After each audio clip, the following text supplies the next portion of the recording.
মেয়েদের জীবন মানেই রান্নাঘর, সে বিয়ের আগে হোক কিংবা বিয়ের পরে।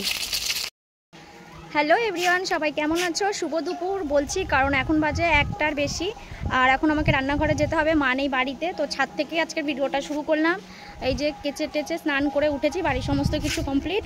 এখন রান্না করতে হবে আর আজকে রান্না করব হচ্ছে মুরগির ডিম, মানে আমাদের যে দেশি মুরগির ডিম আছে সেটাই, আর বেগুন ভাজা, সেগুলো তোমাদের সাথে শেয়ার করব। তো চলো বেশি কথা না বলে রান্নাটা করি, নাহলে বাবা এসে খেতে পারবে না। 1টা বাজে, 2টোর মধ্যে রান্না কমপ্লিট করতে হবে। দেখা যাক 1 ঘন্টার মধ্যে আমি রান্নাটা করতে পারি কি না। তো যেটা ছিমও এখান থেকে আমি পেরে নিচ্ছি, বেশি ছিম নেই। আর এই দেখো যে কটা ছিল মোটামুটি পেরে নিলাম, এই যে এই কটা হয়ে যাবে, অল্প মানুষ তো। তোমাদের তো বললাম মা নেই বাড়িতে, তাই দেখো এখানে আমি মুরগির ডিম নিয়ে নিয়েছি আর দুবেলার চাল আর কি নিয়ে নিয়েছি, রাতে আর রান্না করব না। আর এখানে আমি বেগুন কেটে রেখেছি দেখো গোল গোল করে, আর তার সাথে শাক ভাজবো বলে এই যে গাছের ছিমও তুলেছি, দেখলা তুমি, মানে তোমরা। তো এই যে গাছের ছিমও তুলে রেখে দিয়েছি, এখন এটা দিয়ে করা হবে। আর ডিমের ঝোলে দেবো বলে এই যে কেটে রেখেছি। আর এই যে মশলা, এগুলো ধোবো, ধুয়ে এখন মশলাটা করে নিই। চলো রান্না করতে করতে তোমাদের সাথে আজকে শেয়ার করব। তো দেখো এখানে মটরশুঁটি ধোয়া হয়ে গেছে, এইসব ধোয়া হয়ে গেছে। আর এই যে ডিম আর আলু, আর এদিকে ভাত বসিয়ে দিয়েছি। হাতে বেশি সময় নেই, যেহেতু 1 ঘন্টার মধ্যে রান্না করব, তাই কিন্তু আমি এখানে ডিমটাকে ফাটিয়ে অমলেট করে নিচ্ছি।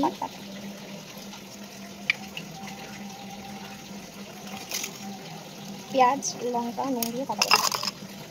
মুরগির ডিমগুলো দেখো একদম ছোট ছোট, একটু একটু মুরগির ডিমগুলো।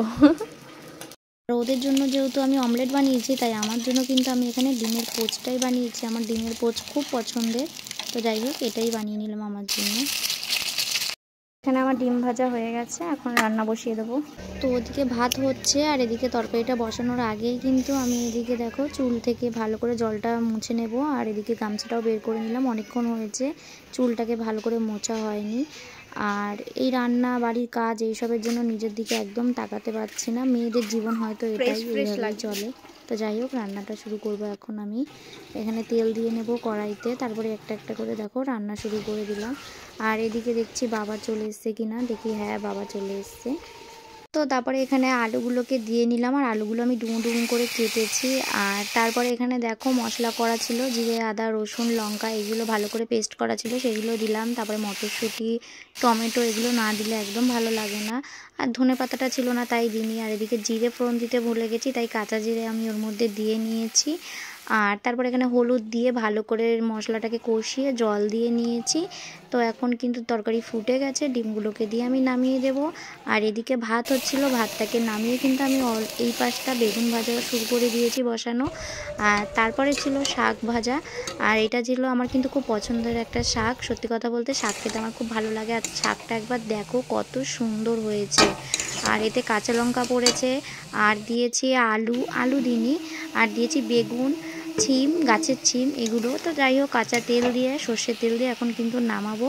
আর ওই যে বাবার সাইকেল, বাবা স্নান করতে গেছে। আর এর মধ্যে কিন্তু আমার রান্না প্রায় কমপ্লিট হয়ে গেছে।